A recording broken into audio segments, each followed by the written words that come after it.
Do we really need another Panda in our collection?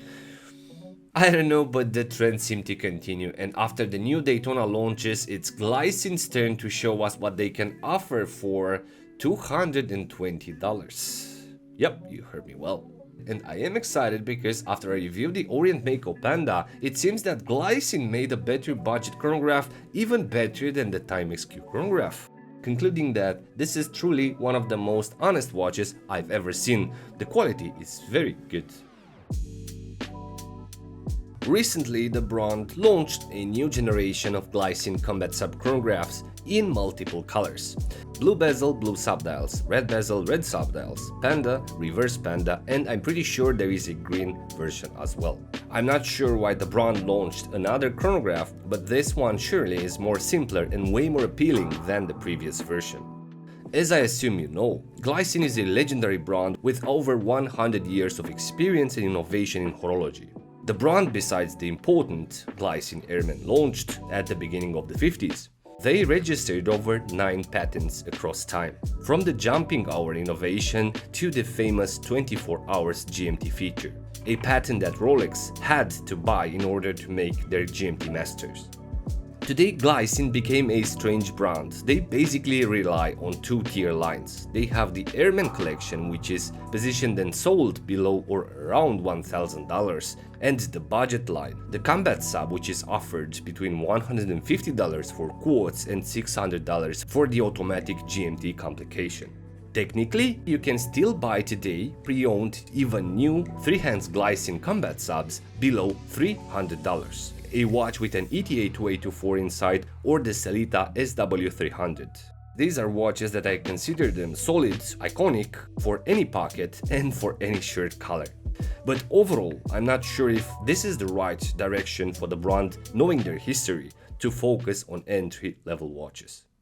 When I've seen it online for the first time, I liked it a lot, but when I've seen it on eBay for $290, I bought it immediately because I was really curious to understand what can Glycine offer us for $219. Normally at this price range, you will see simplified design or surfaces in order to cut the complexity of the cases or the hours of attention that needs to be put for quality control. On the brushing or the polishing areas as well, normally you can see simplified basic brushing and polished elements in order to sustain the reduced costs. But in this case, there are no differences between this $200 Combat Chronograph and the automatic Glycine Combat Subs, which are positioned around $500. And when I unboxed the watch, I was expecting to see a low-end Glycine, but apparently there are no differences between this and the iconic Combat Sub. The brushing, the finishing, the bracelet and the clasp are the same, not to mention the complexity provided through the addition of the screw-in pushers, the perfect bracelet fitment to the lugs, or the ronda movement which offers 1/10 of the seconds counter. This product overall offers the same packaging and the same attention to the details as the normal Combat Subs, not to mention the same robustness of 200 meters war resistance. So a dedicated chronograph with diverse capabilities.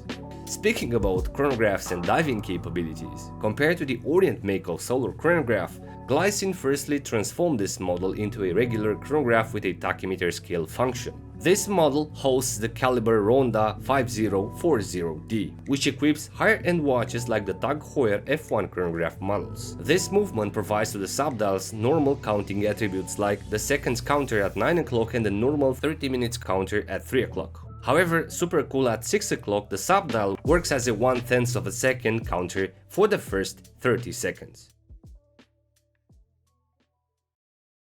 And the complete specs are the following. We have 43.5mm in diameter, with 52.5mm as lug tip to lug tip, 12mm in height, 22mm as lug width and weighs 170 grams. The watch is a genuine chronograph with a tachymeter scale, a sapphire crystal, screw-down crown and pushers which ensures 200 meters war resistance and inside having the module 5040D. So pretty similar in specs with the Orient Mako chronograph. The difference is firstly in the design. The Mako is a chrono diver, has a solar movement, being priced with $100 more. As specs, the watch is more compact as lug to lug, the dial is smaller and the watch is lighter.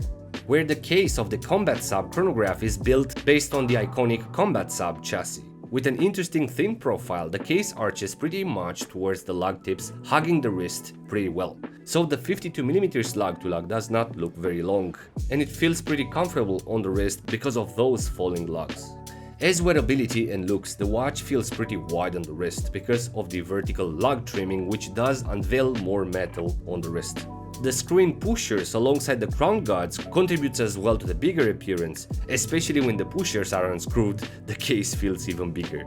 Overall, a watch with presence on the wrist but balanced. I like the robustness of the case with the pushers unscrewed, but also the fact that it has substance. It feels solid, and this happens because the bracelet weighs around 85 grams. This bracelet design is typical for the combat sub, 22mm at the lug base falling down to 20mm, with normal and half links for proper adjustment, a 22mm clasp with a safety lever and 3 micro adjusting points. Overall, a solid bracelet which complements the case dimensions, well finished with satin brush on top and polished facets on the side. And I also like the fact that the combat sub platform works very well with leather or rubber straps. I think it changes the character of the watch and makes it more lightweight and more personal.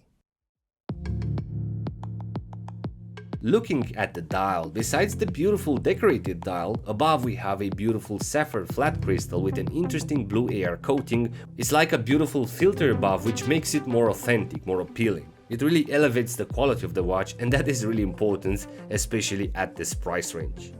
The dial contrast rhythm of this Panda is really interesting. We have a black tachymeter scale interrupted by a small metallic edge, then by the black chapter ring, followed by the silver dial, and then by the black subdials. Glycine is proposing here a warm silver grainy pattern as a surface. On top having patina markers outlined in metal, the black chronograph hand and the loomed metallic markers, which surprisingly make sufficient contrast with the busy grainy surface. And then we have the classic black subdials and the black date wheel at 4 o'clock, which I find it pretty cool. And although the dial is pretty busy, I like that Glycine understood that there is no point to add unnecessary texts besides the imposing logo. I think they closed the dial pretty good.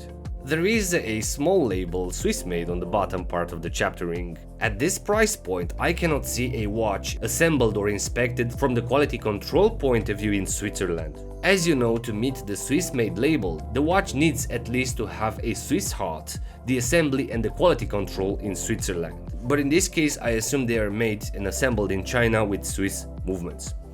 As a conclusion, besides the size, I think this is a very appealing package based on what I reviewed so far. I think the Glycine Combat Chronograph Panda offers one of the best deals I've ever seen. It is more complex and more refined, having the quality of a $500 plus watch. And I find it slightly better than the Timex Q Chronograph or the Orient Mako Panda. That's a fact. So that is it, thank you very much for watching, and I'm really curious to know what do you think about this new Glycine Combat Sub Chronograph Panda. Please let me know in the comments below, and as usual, if you're new around, please consider subscribing for future episodes. Thank you very much, thanks for watching, and until next time, be brave but stay safe.